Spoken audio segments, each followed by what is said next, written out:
D'ailleurs, depuis un an, jour pour jour, Nicolas Sarkozy est à l'Élysée. Que lui souhaitez-vous pour son premier anniversaire? De faire mieux. Ou peut-être lui souhaiter de meilleurs sondages? Non, ça, je crois que les sondages n'ont pas beaucoup d'importance parce que en politique, la seule vraie boussole, le seul vrai guide, ce sont les résultats. Et les résultats, c'est ce qui crédibilise une action politique. D'ailleurs, la difficulté d'aujourd'hui, c'est justement le sentiment que peuvent avoir à la fois le gouvernement et le président, que les résultats ne sont pas suffisamment forts pour fortifier son action, fortifier leur action. Donc c'est bien tout le problème de la politique. On est plus fort, non pas parce qu'on est haut dans les sondages, on est plus fort parce que l'on a des éléments de réussite, des débuts de résultats qui crédibilisent l'action et l'engagement que l'on a. Et justement, la croissance attendue au début du quinquennat n'est pas au rendez-vous. Comment expliquez-vous cela? Expliquez-vous cela seulement par les difficultés internationales, crise des subprimes, hausse du prix des matières premières, ou quelle marge de manœuvre pour le gouvernement aujourd'hui pour la politique économique? Je ne voudrais pas citer devant vous les grands auteurs, mais enfin il en est un qui a dit qu'on allait chercher la croissance avec les dents, ce qui veut dire que la croissance n'est pas donnée. Si la croissance n'est pas donnée, c'est qu'il faut se battre pour faire en sorte qu'elle soit fortifiée et maximisée. C'est un peu comme en voile. On peut se placer sur la ligne de départ sous le vent, on peut se placer au contraire dans une position qui permet de maximiser le vent dans les voiles et de partir plus rapidement que les autres. Eh bien, la politique, y compris la politique économique, c'est un peu comme une régate. Il faut être pleinement et bien positionné par rapport à ses concurrents pour justement bénéficier de ce plein vent qui vous permet de partir dans les meilleures conditions sans chavirer. Or, qu'a-t-on vu? Je crois qu'il est inutile de redire l'histoire. On a vu un contre-pied.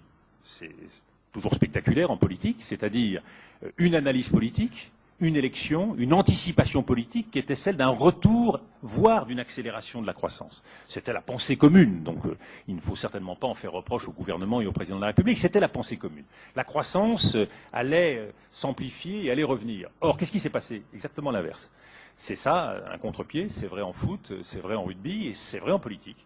C'est-à-dire qu'on a dépensé beaucoup d'argent sur un certain nombre de cases, comme au Monopoly, et pas forcément dans les bonnes ruelles, là où on les a mis rue de la Paix, il aurait fallu les mettre sans doute ailleurs, pour fortifier le consensus social, fortifier la cohésion sociale, fortifier la solidarité et le rassemblement républicain, parce qu'on bâtit dans un pays à partir de ce rassemblement. Et une fois qu'on a rassemblé, eh bien, on peut exiger davantage, on peut se fixer des objectifs et on peut aller plus loin. Là, on a voulu fortifier le sentiment de confiance de ceux qui étaient les mieux placés dans l'économie en se disant que ceux-là, ces décideurs, allaient encore plus se mobiliser. Manque de chance, la croissance se dérobe, et ces décideurs, comme toujours, se dérobent aussi. Et à partir de là, eh bien, les autres ne sont pas au rendez-vous parce qu'ils ont un sentiment profond d'injustice. Donc là où il fallait rassembler, on a eu au contraire les éléments d'une division, les éléments d'un malentendu. Partant de ce malentendu, il est beaucoup, beaucoup plus difficile de rassembler maintenant, et beaucoup plus difficile d'avoir tout le monde ensemble se battant pour les réformes et pour le même objectif national. Donc je pense qu'il faut revenir à la case départ. Alors est-ce qu'on peut annuler un paquet fiscal, plus des mesures qui ont paru, plutôt privilégier les propriétaires, négligeant les locataires, plutôt privilégier ceux qui avaient de l'argent et qui étaient les grands gagnants des sommes obtenues dans la bataille de l'impôt sur les successions?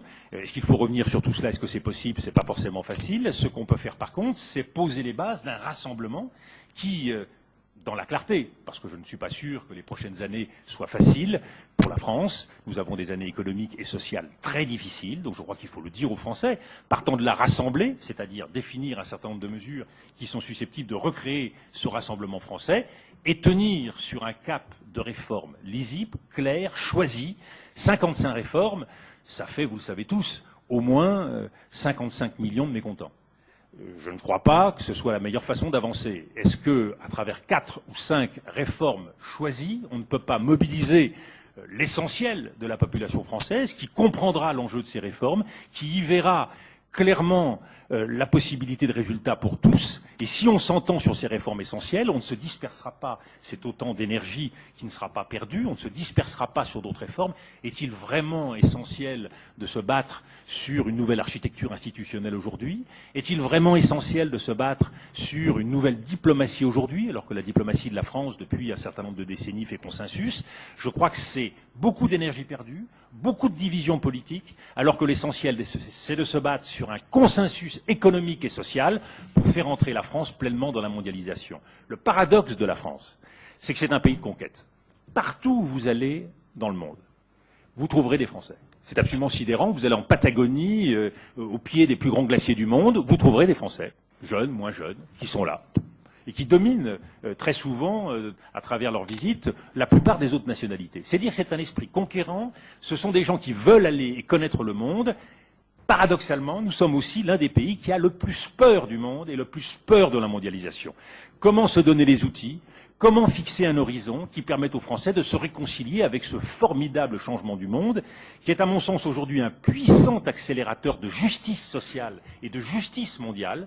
Moi, quand je me suis engagé comme diplomate au Quai d'Orsay en 1980, il y avait un sujet qui avait fait florès pendant mes études, qui était le dialogue Nord-Sud.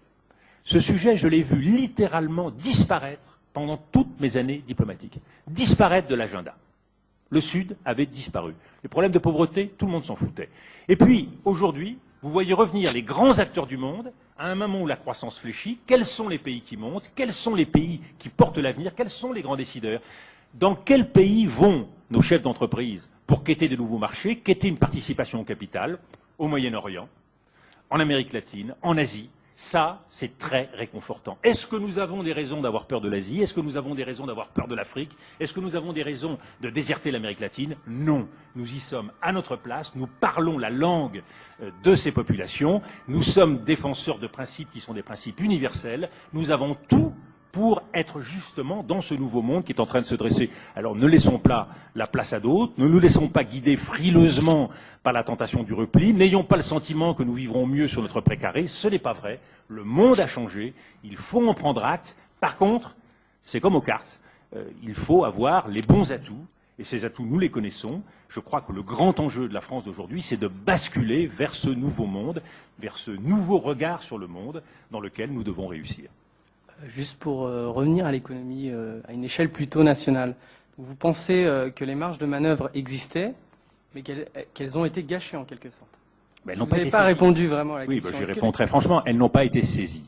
C'est-à-dire que vous auriez au sortir d'une élection présidentielle, rien n'est plus important. C'est le maître mot de notre histoire de France que de rassembler les Français. Les caisses de l'État n'étaient pas vides. Non, les caisses de l'État n'étaient pas vides, mais elles ne sont jamais tout à fait vides. La preuve, c'est qu'on continue à lancer des réformes, on continue à vouloir nourrir des projets. Donc il y a toujours des marges de manœuvre, même si elles sont parfois très faibles. Et je ne nie pas qu'aujourd'hui, compte tenu de notre situation financière, elles sont faibles. Néanmoins, en politique, vous savez, le maître mot, c'est l'imagination.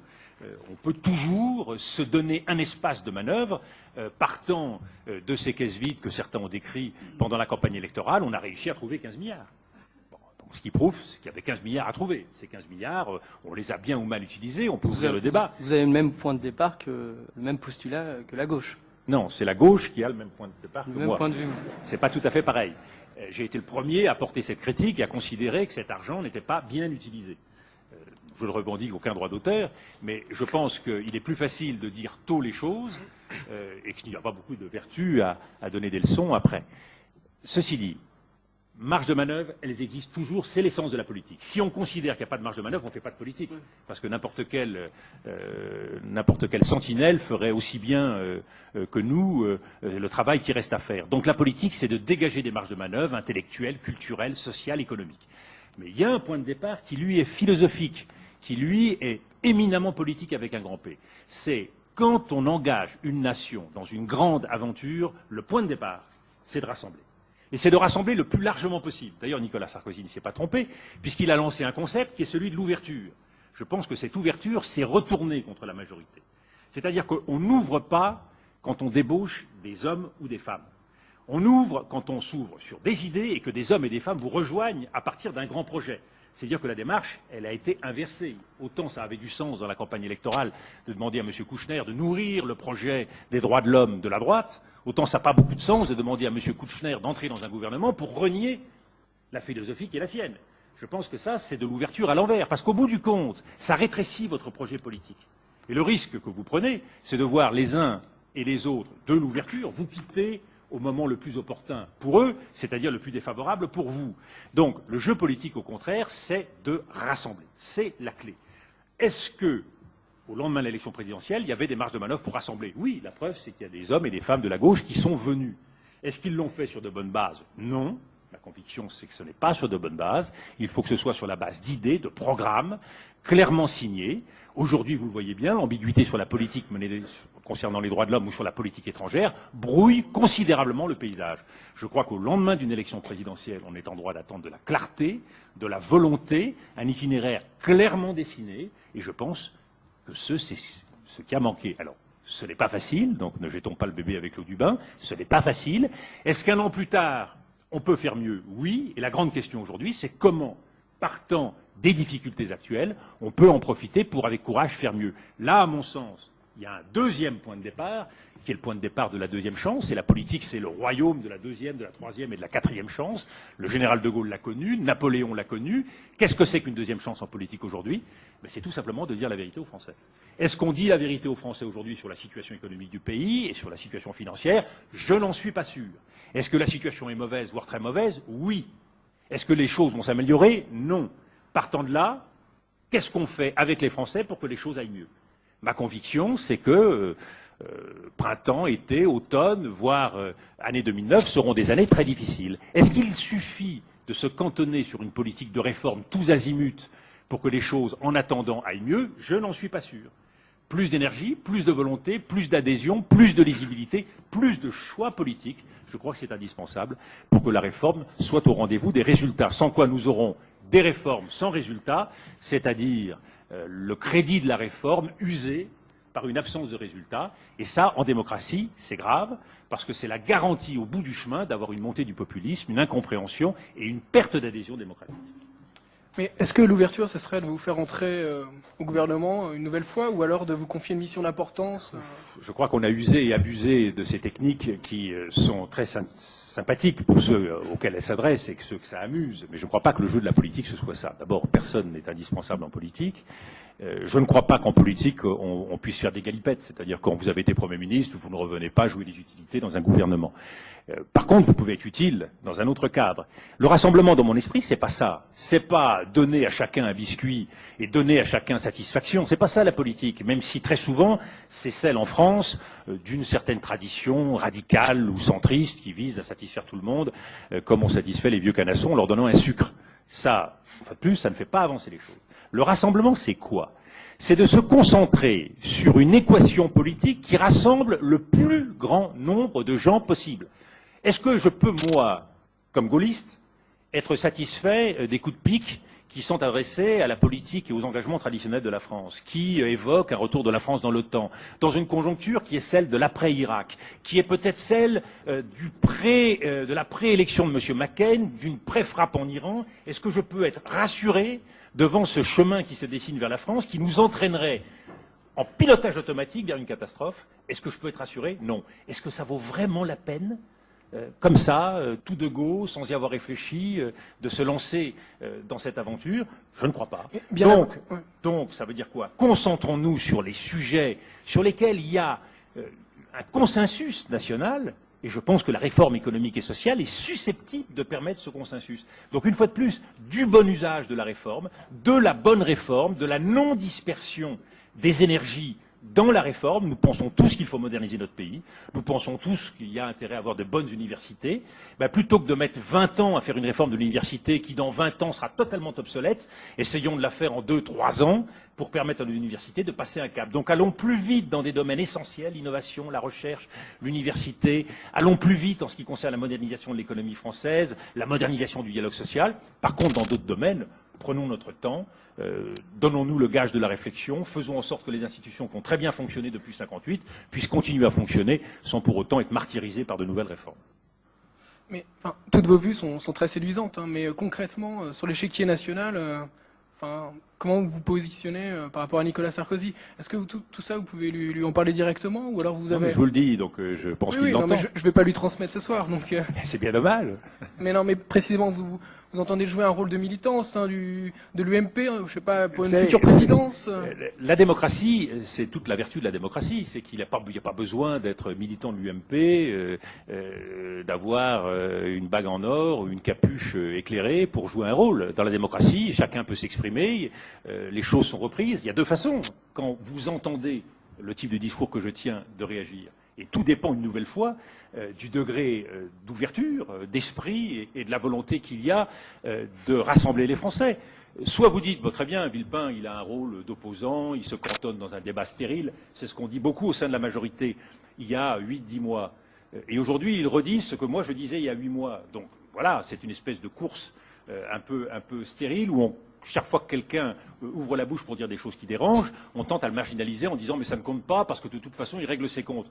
Moi, contrairement à ce que vous avez dit, je n'ai aucune amertume sur le plan politique parce que j'ai la conviction que la clé de la politique, c'est les rythmes. On ne peut pas toujours être au pouvoir dans les palais nationaux, à rouler dans la soie, tout simplement parce qu'on est aveuglé. On ne peut pas toujours être sur l'avant-scène. Imaginez un homme de théâtre qui vivrait à longueur de journée sur l'avant-scène avec les projecteurs dans la figure. Mais vous devenez fou. Il est nécessaire d'être parfois en retrait, d'avoir une autre vie, de respirer, de faire des choses par vous-même.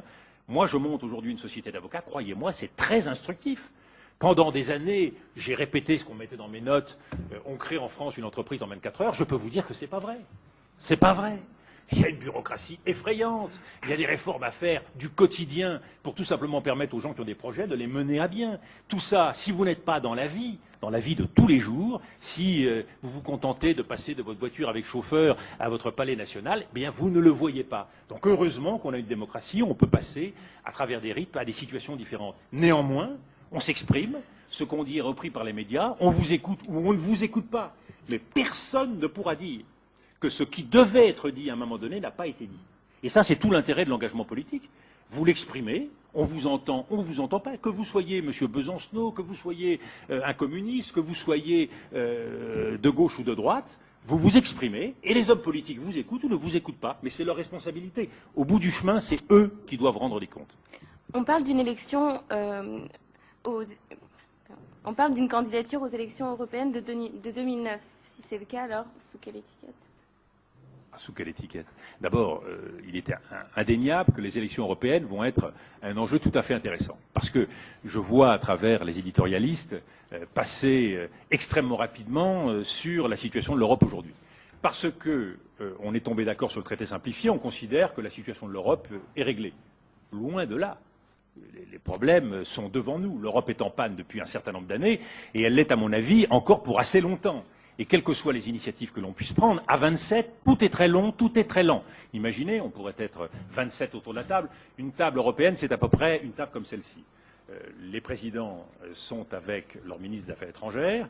Donc vous imaginez, je ne sais pas combien on est autour de la table, on ne doit pas être très loin du compte.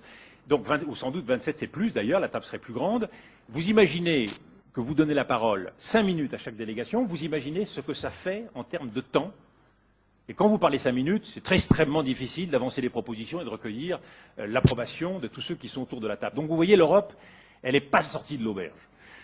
En plus, on a un calendrier très difficile. Oui, mais je termine là-dessus. On a un calendrier très difficile. Parce que la présidence de l'Union européenne, ça veut dire quoi? Ça veut dire, bien sûr, assumer l'initiative et la défense des idées qui nous animent. Mais ça veut dire aussi porter le fardeau des oppositions au sein de l'Europe, des réticences, des ambiguïtés, voire des arrière-pensées. Ça veut dire que, quelles que soient les idées que l'on mette dans l'entonnoir, ce qui sort de l'entonnoir, de toute façon, est extrêmement tenu. Et je vous dis ça comme diplomate, j'ai toujours détesté les réunions. Parce que pendant des heures, on palabre, on sort de réunion après 3 heures d'efforts pour convaincre, et puis il sort en général pas grand-chose. Donc, bien évidemment, c'est un point obligé de passage pour arriver à la décision, mais c'est beaucoup, beaucoup d'énergie. Et de ce point de vue-là, j'en connais qui vont faire un apprentissage de la diplomatie par le menu. des heures et des heures pour arriver à des initiatives qui vont s'amenuisant, des ordres du jour qui vont se réduisant en épaisseur. Et au bout du compte, il faut faire une conférence de presse pour expliquer ce qu'on a fait pendant 10 heures, 15 heures, 18 heures. Et là, l'exercice devient en général assez délicat. Donc dans ce contexte, la présidence européenne va être difficile. Au sortir de la présidence européenne, nous allons plonger dans des élections européennes. Ce qui veut dire, pour la majorité, le gouvernement, le président de la République, ils vont être dans situation d'avoir à assumer le fardeau d'une présidence qui forcément n'aura pas apporté toutes les promesses que l'on attendait. Vous imaginez à quel point ça va être difficile pour la majorité de défendre un projet dans la perspective des Européennes. Néanmoins, je suis un Européen convaincu, je crois qu'il y a des grandes idées à défendre sur l'Europe, je crois que l'Europe doit franchir très rapidement des pas indispensables qui la remettent en marche, et pour se remettre en marche, il faut se remettre en risque.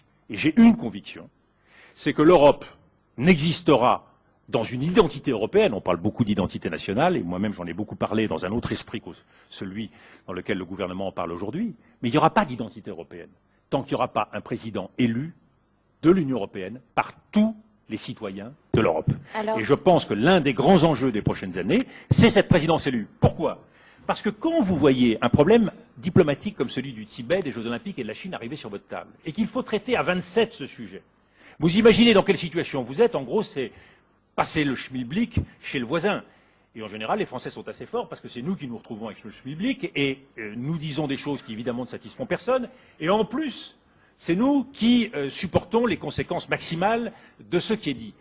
Évidemment, s'il y avait un président de l'Union européenne qui s'était exprimé au nom des 27 sur cette question des Jeux Olympiques, nous ne serions pas dans la difficulté où nous sommes et Nicolas Sarkozy n'aurait pas affronté les quelques semaines difficiles qu'il va devoir affronter.